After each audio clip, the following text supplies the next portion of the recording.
Hi అందరూ బాగున్నారా? నేను మీ శోభన్ రాజ్. మీరు చూస్తున్నారు శోభన్ వాక్స్ ఛానల్.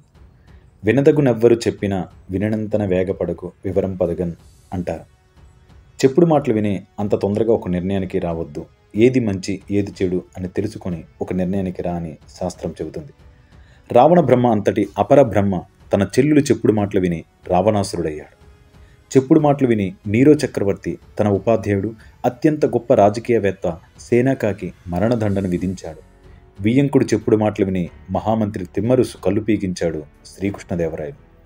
తన సొంత ఖర్చుల కోసం టోపీలు కుట్టుకునే ఔరంగజేబు చెప్పుడు మాటలు విని అధికారం కోసం తన కన్న తల్లిదండ్రులను బంధించాడు. తల్లి గర్భంలో చనిపోబోయిన బిందుసారుడిని చాణక్యుడు తన ఉపాయంతో రక్షిస్తే చివరకు చెప్పుడు మాటలు విని అదే బిందుసారుడు చాణక్యుడి మరణానికి కారణమయ్యాడు. చెప్పుడు మాటలు విని శకుని కురు సామ్రాజ్యంపై పగ పెంచుకున్నాడు. అదే శకుని యొక్క చెప్పుడు మాటలు విని ధృతరాష్ట్రుడు పాండవులపై యుద్ధం చేసి చివరకు కౌరవులు సర్వం కోల్పోయారు. చెప్పుడు మాటలు విని ప్రఖ్యాత రోమన్ చక్రవర్తి జూలియస్ సీజర్ని అతని స్నేహితులు సేనేట్ సభ్యులు కత్తులతో పొడిచి చంపారు. తర్వాత పశ్చాత్తాపపడి వారు కూడా అదే కత్తులతో ప్రాణాలు తీసుకున్నారు.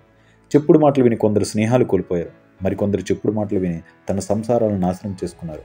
అదే చెప్పుడు మాటలు విని అన్నదమ్ములు, అదే చెప్పుడు మాటలు విని భార్యాభర్తలు ఎందరో విడిపోయారు. చెప్పుడు మాటలు విని అధికారం కోల్పోయిన వారు కూడా ఎందరో ఉన్నారు. చెప్పేటోడు ఏదైనా చెప్తాడు, కానీ వినేవాడికి విచక్షణ ఉండాలి కదా అంటారు రోమన్ తత్వవేత్త. చెప్పుడు మాటలు చరిత్రగతినే పూర్తిగా మార్చేశాయి. ఇది నగ్న సత్యం. దయచేసి అందరూ అర్థం చేసుకోండి.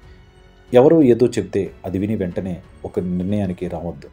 ఏది మంచో ఏది చెడో పూర్తిగా అవగాహనతో ఆలోచించి ఆ తర్వాతే ఒక నిర్ణయం తీసుకొని జీవితంలో ముందుకి ఆనందంగా సాగిపోవాలని ఆశిస్తూ థ్యాంక్ యూ వెరీ మచ్.